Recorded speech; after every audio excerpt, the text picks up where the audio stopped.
Hi there, and welcome to our very first episode of the Resilient Lawyer podcast.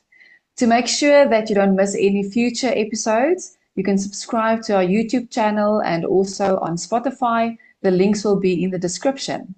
I am Mareike, and with me I have my co-host, Advocate Sonia Celia. Sonia, will you please introduce our very first guest for today? Today, to have Advocate Lizane Steenkamp with us. She's a specialist in labour law and employment relations. Welcome, Lizane. Thank you, Sonia. It's a pleasure to be here. Great. Thank you so much, Lizane. So before we get into our topic for today, which I will share with our listeners and watchers in a moment, just give us a brief, overview or just a brief history of who's Lizane and how did you get into the legal world and why are you passionate about it? So I come from, I almost want to say a family of lawyers. My uncle and my aunt were both lawyers. And I always, as a child, my parents used to say that I'm either going to become an air hostess or a lawyer one day, because those are the only two things that I seem to be interested in. And so law sort of came naturally to me. Studied, articled at my aunt's firm, where I developed an interest in labour law. It was a labour law firm. And from there, I sort of just built my career around labour law. I've been practicing. I went to the bar quite late. I think I was 32 when I went to the bar. Always before that, also interested in labour law and practicing mostly in those fields. Even though I was never an actual attorney, I was never admitted as an attorney. But it was always corporate work. And then I went to the bar and I've never looked back. I've been very, very happy in my choice as an advocate. I like being in court. And then I also lecture part-time at the University of Pretoria for their advanced diploma in labour law. And I also mentor and teach advocacy skills for our pupil members, which I really, really enjoy as well. And that's me in a nutshell, work-wise. Fascinating. And interestingly enough, I also facilitate here and there for enterprises as well. So it's quite a small world. Yes, It definitely. So Lizane, your life took a bit of a turn in your career and you had to develop quite, the resilience. And our topic for today is you overcame breast cancer. So maybe if you could just tell us a bit about that story and how did you navigate your career and obviously going through, such a difficult time in your life as well. It's actually, it's difficult to describe because people think it's strange when I say that it was, to an extent, a blessing. And I'll get to why I say that. I was diagnosed on the 12th of April, 2019. And look, nobody expects that phone call. I'll never forget, it was a Friday afternoon. I'd had my biopsy before, all the while thinking that nothing much is wrong. It's just a lump. I don't have a strong family history of breast cancer. So it really wasn't something that I was expecting. It was on a Friday afternoon. I was in the middle of a consultation and the call came through and I saw that it was the radiologist's office. So I excused myself from the meeting, took the call. Shame the radiologist said, I'm sorry, but it's not good news. This is the diagnosis and we've got you scheduled for your first consultation with the oncologist that Tuesday. So I went back into the consultation room and we were busy with an arbitration that was to start in 2 weeks' time. And I said, guys, I'm really, really sorry, but I am probably not going to be able to help you with this arbitration any further. And those were, except for my husband, the first people who actually knew about my diagnosis. And it was quite tough because it's an attorney that I've been working with for years. And he actually burst into tears. And that's the first time that I saw people's reaction to the news. As for me, immediately I went into practical mode. How are we going to handle this? What's the plan? What do we do? So I think the time between the diagnosis and seeing the oncologist for the first time, where you then actually get told, how severe it is, what your chances of successful treatment are, what the treatment options are. That was the difficult time. I'm quite, like I said, I'm quite a practical person. So I immediately went into survival mode, if you can call it that. And the moment that I had a plan, I said, okay, fine. That's what we're going to do.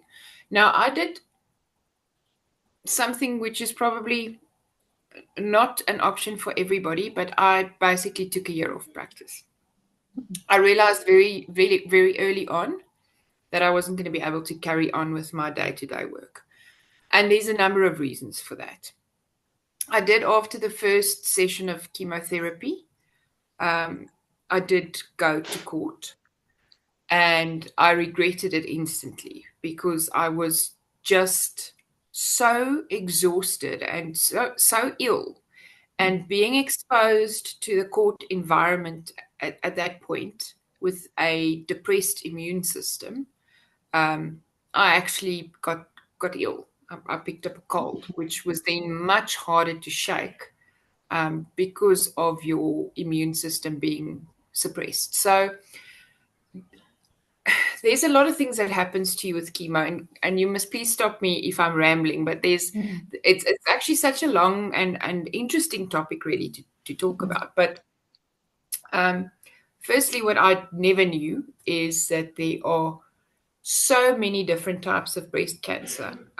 We tend to think, unless you're confronted with it, you think breast cancer is breast cancer. And I then learned, no, there are many different breast cancers out there. So what I had was called HER2 positive. So HER2 is a human growth factor.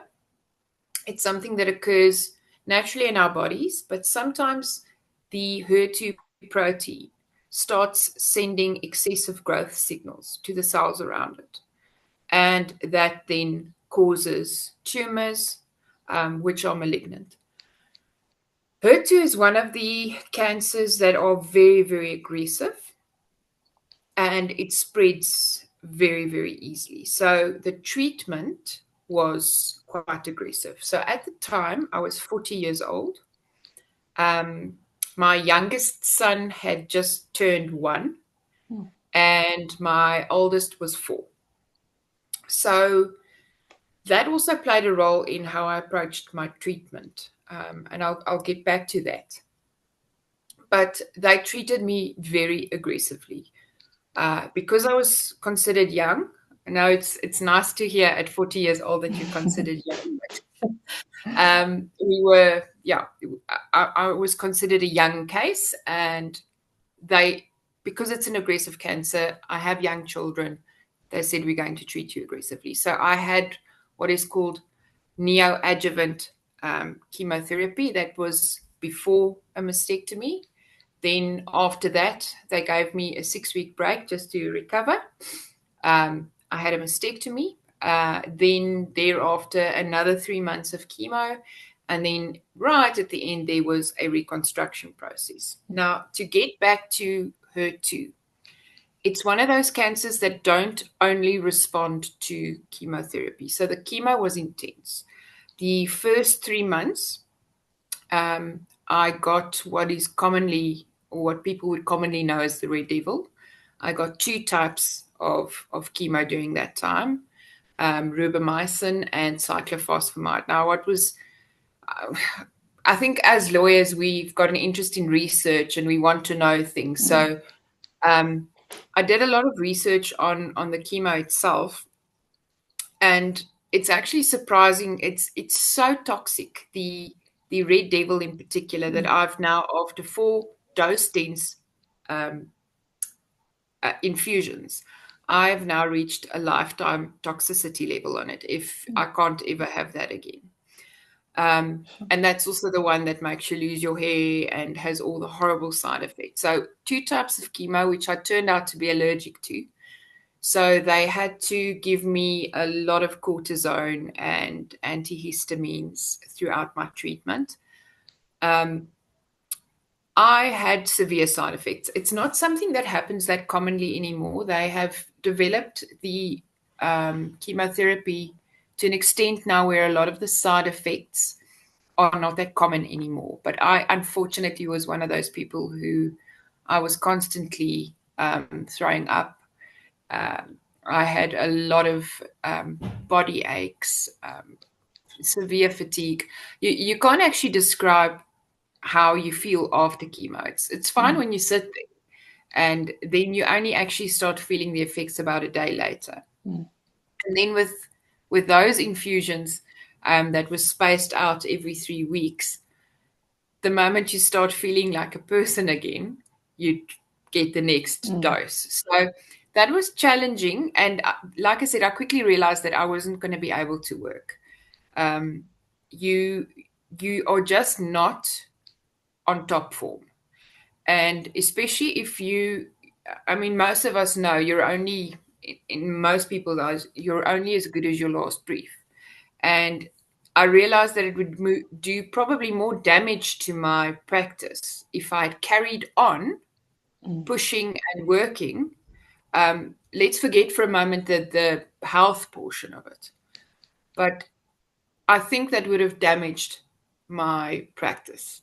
You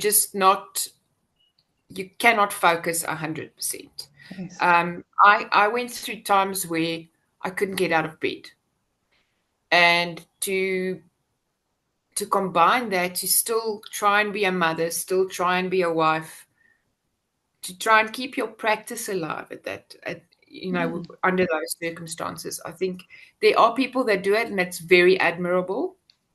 I just wasn't in a position to do that.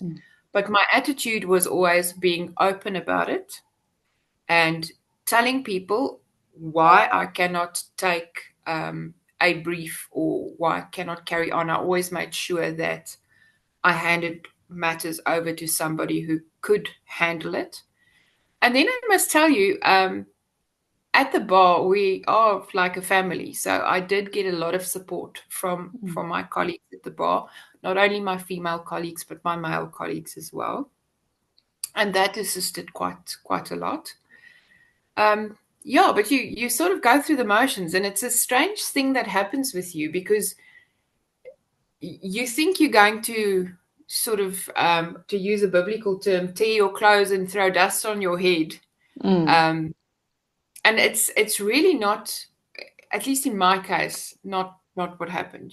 I didn't have that moment where I broke down and thought, okay, well, this is happening now and it's devastating, because it is devastating. But one thing that I did learn is that your attitude towards things, towards challenges, is 90% of the game, won or lost. So if you sit down and just focus on your trauma or just focus on the challenges that you are facing without looking at the bigger picture, it's very easy to get swallowed up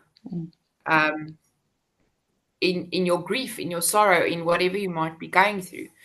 But if you find meaning in your suffering, then you can look at things differently. And it's sometimes not that easy to find the meaning in the difficulties that we go through in life. But for me, the meaning was the fact that I was very vocal about it, and I still am. And if this makes only one person turn around and say, look, I'm just going to get myself checked out, and it saves a life, then it makes it 100% worthwhile. And that's why I still talk about it. It's been 5 years. I am, they don't call it with HER2. They don't call it in remission. I had a whole debate with my oncologist about this.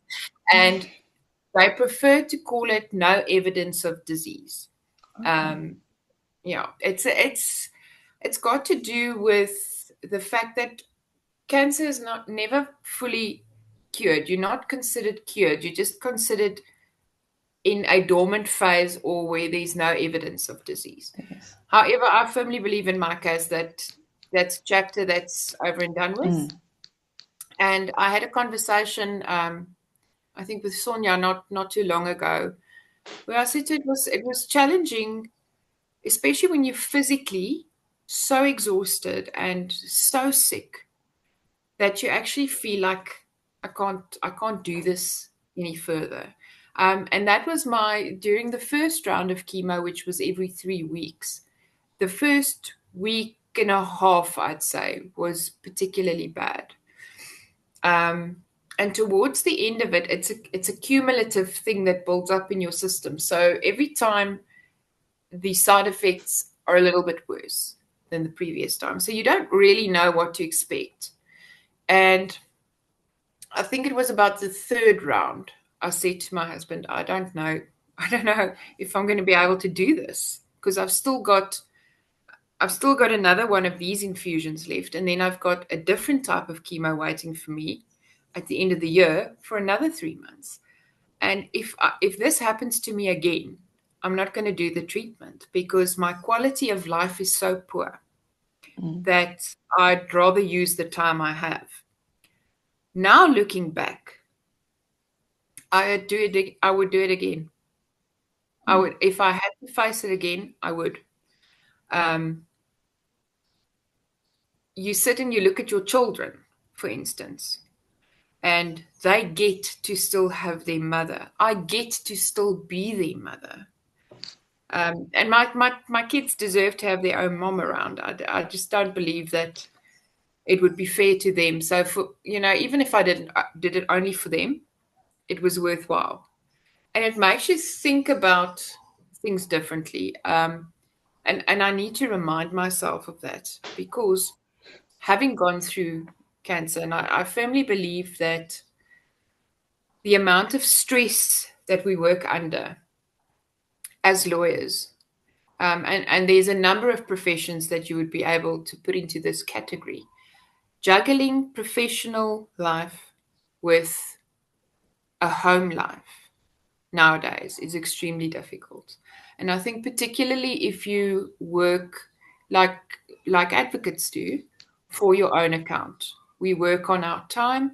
We're not employed by anybody. So you have to do the work to be able to pay your bills at the end of the month. And that's quite a difficult thing to say, well, I'm not going to do that in order to focus on my health. And we tend to work a lot harder and put in a lot more than is actually physically possible. And I believe that had an impact on me getting cancer in the first place. I know it's a controversial subject and there are many opinions on it, but I just don't think that we realize how the stress impacts us. So for us, and I'm talking about myself and in general legal professionals, we need to take that time to say, I am taking a time out, even if it is literally 10 minutes to go and have a coffee with a friend.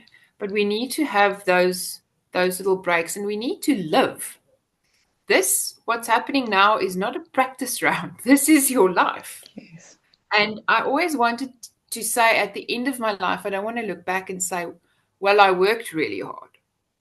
I want to be able to say that I made a difference somewhere. I was there for my children and I had a good relationship with them and we did things together, which I need to remind myself of now because it's very easy to slip back into that routine of just work, work, work, work, work.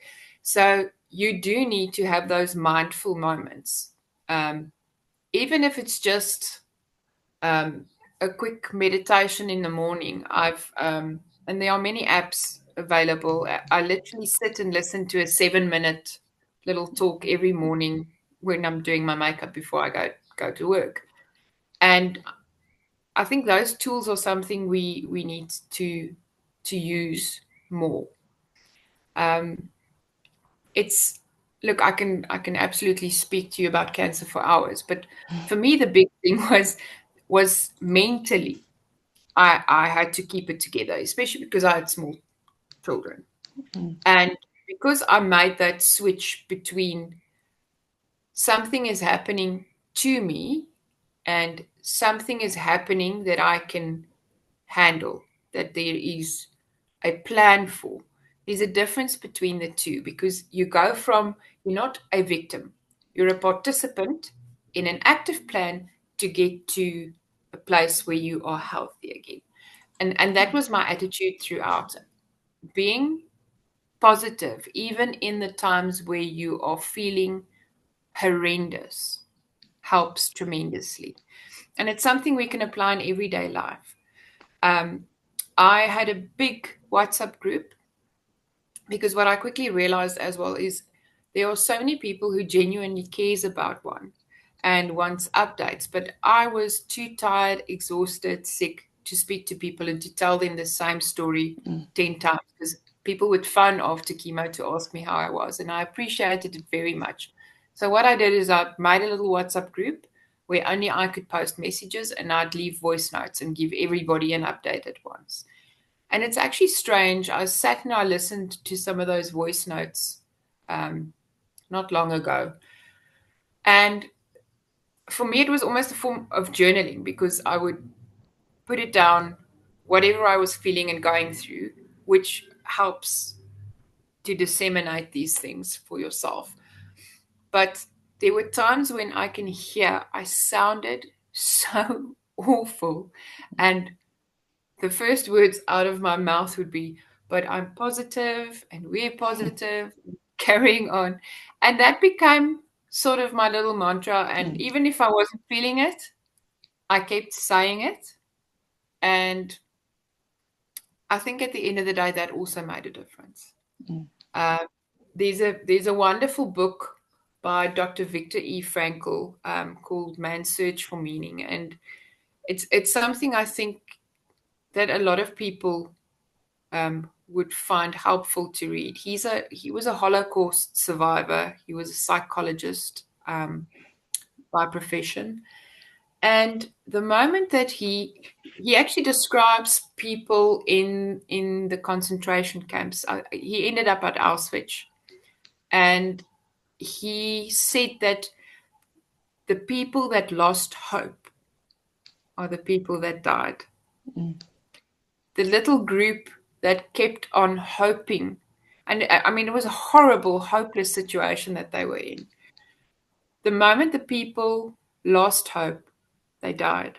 The ones who kept hope were the ones who walked out of there alive. And that's one thing that I held on to. And I'm also a religious person. So that also, it actually strengthened my faith quite a bit. People ask me, aren't you angry that this happened to you? And I said, well, why not me? It happens to 1 in every 12 women in South Africa. What makes me so special that it won't happen to me? So there's a plan. There's a reason why this happened to me. And I firmly believe that the reason was also to give others hope. Because that's the difference between life and death. You can have the best treatment plan in the world. You can have the best doctors in the world. If you don't believe in it, and you don't have the right mental attitude towards it, it's going to be a much harder battle for you, I believe. And not that it wasn't hard, it was very hard. But I think that sort of gives you the edge. I mean, it's something I know that I'm always going to have to be on my toes about. There are certain unpleasantries that come with it that will be there for the rest of my life. The second round of chemo, which was a weekly chemo, has caused permanent nerve damage in my feet. So I constantly feel like I've got pins and needles in my toes. But it's something that I live with, and it's okay because I'm still here. All of those little niggles that, and I mean, let's be honest, it's all the sequelae of chemotherapy. Those are just those little things that are now part of my life, and I don't focus on them. I don't say, oh well, you know, I've got this because I had cancer and a long sad story. It just actually reminds me that, wow, you've come a long way. You've done these things. Yes, your body took its toll, but you are still here. You still get to live a life. You still get to share your children's lives with them. You still get to share time with your husband. You still get to do what you love, which is practice law. So for me, it was a year of mercy, a lot of mercy and a lot of grace in many regards. I actually had a lot of really wonderful experiences as a result of that. I saw a post early on during my diagnosis. So there's a lot of support groups on Facebook, and there's quite a good one, an international one where people just, it's called Breast Cancer Straight Talk. So it really is straight talk, the good, the bad, and the ugly. And somebody there said something that really resonated with me. And that is, you can either choose to fight silently or you can choose to fight loudly. And I decided there that I'm going to fight loudly. I'm going to tell everybody and anybody I meet, or whatever platform I'm given, going to tell them, get yourself checked out. You can overcome this. I think in our age group, we probably all remember that old television ad where the guy was demolishing a wall with the word cancer, and then the only thing that remained was can, and it said cancer can be beaten, and it really is true. But then you have to catch it early. If I had waited 3 months, I might have had a very different outcome because that cancer is so aggressive. And that actually reminds me what I wanted to say about the HER2 positive breast cancer is, despite all the intensive chemo that I had, at the time they did the mastectomy, they told me there were little microscopic, like little stars that started in other places in the same breast. So it was absolutely necessary to do the chemo. It was absolutely necessary to do the mastectomy.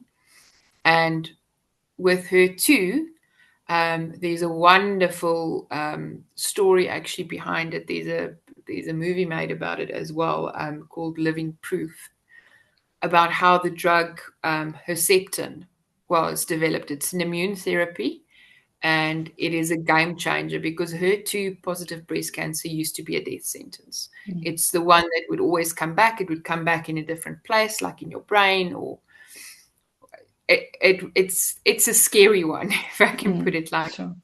But with the advent of Herceptin, you now get a year's treatment every 3 weeks, and you can either get it intravenously or you can get it via injection. And that isolates that protein that I spoke about earlier to the extent that it then completely goes away.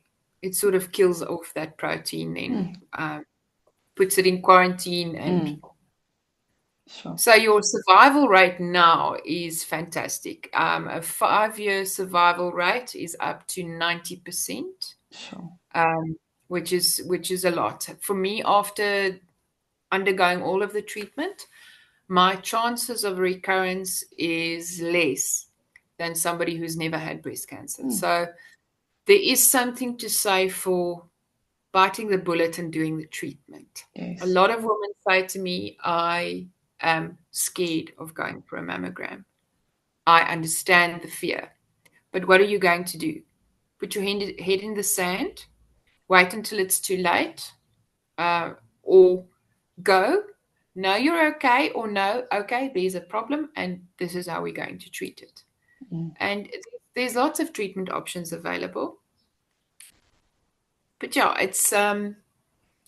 it's definitely been character building for me.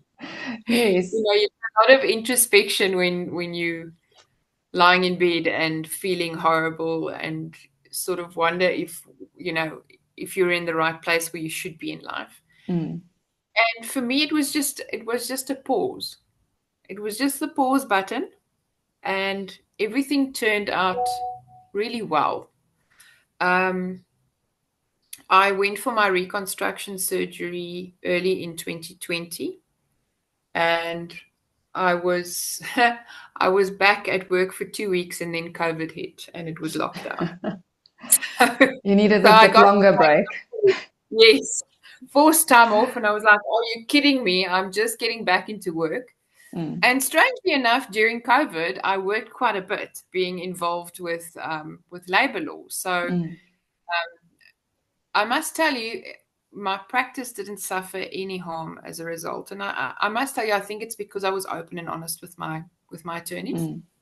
I told them this is what's happening, but I'm definitely coming back.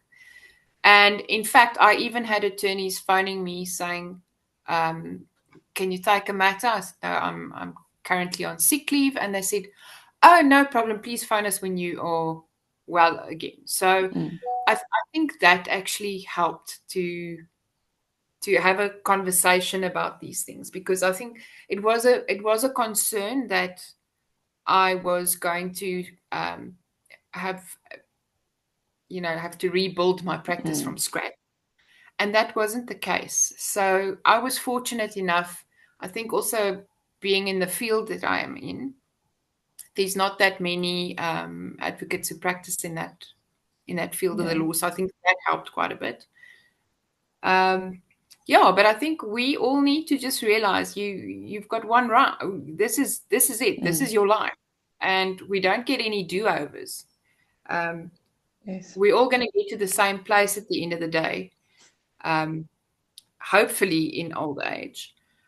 But we need to live our lives, and I think a lot of us get so stuck in the rat race that we forget to live our Yes. lives because we simply don't have time. We don't have the No. time. We're juggling work and children and family obligations, and you want to try and have a little bit of a social life. So Mm. it's really, really, really difficult.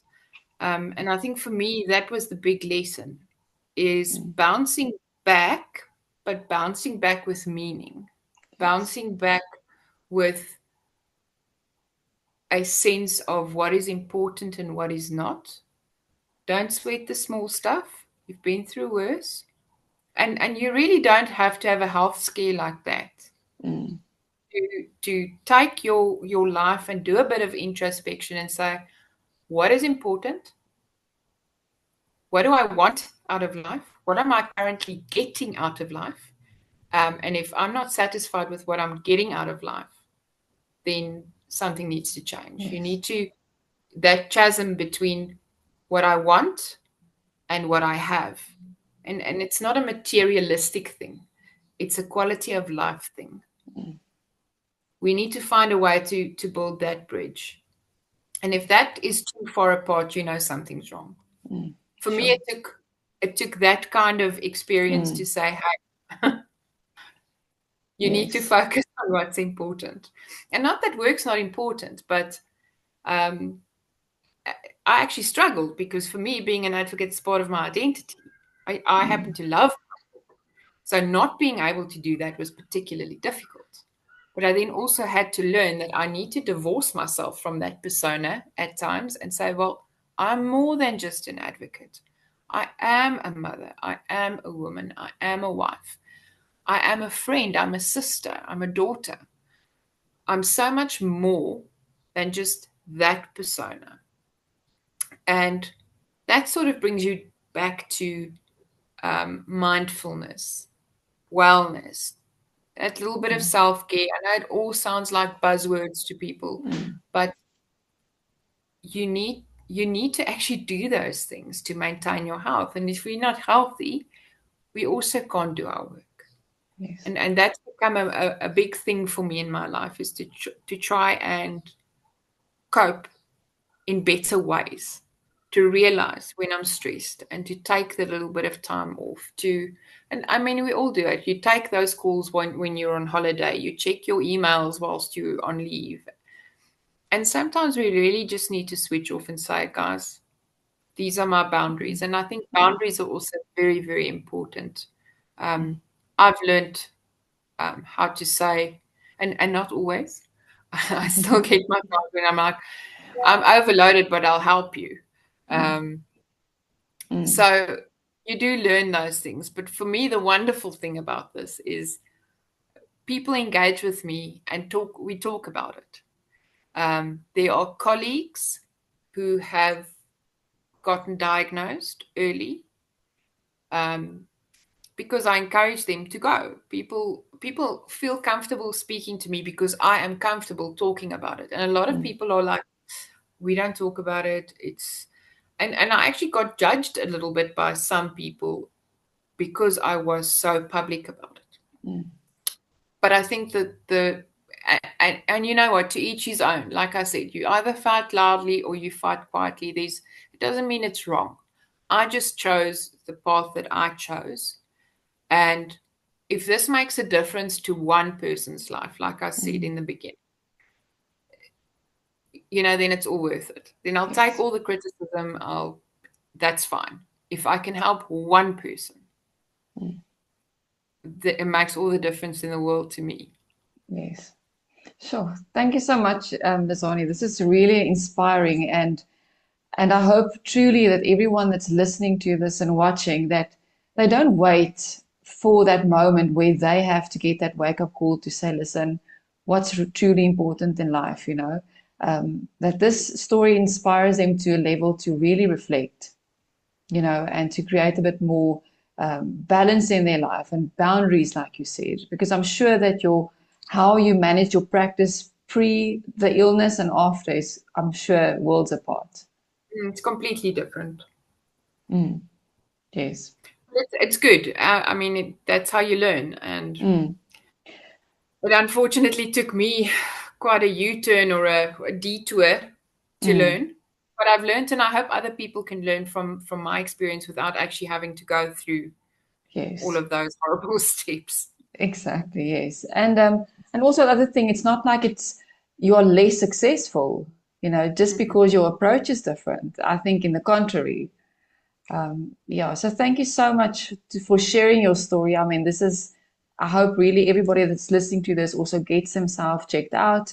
It's important. I don't think we make time for those things because life is always rushed and busy.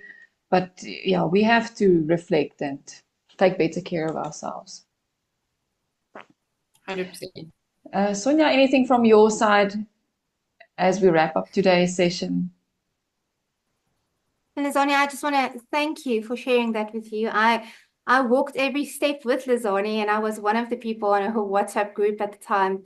And what she said is very true. I mean, it was so inspiring because every message she sent, she was so positive and she was so hopeful that it infused all of us. So it's lovely to have this conversation with you 5 years later and you're healthy.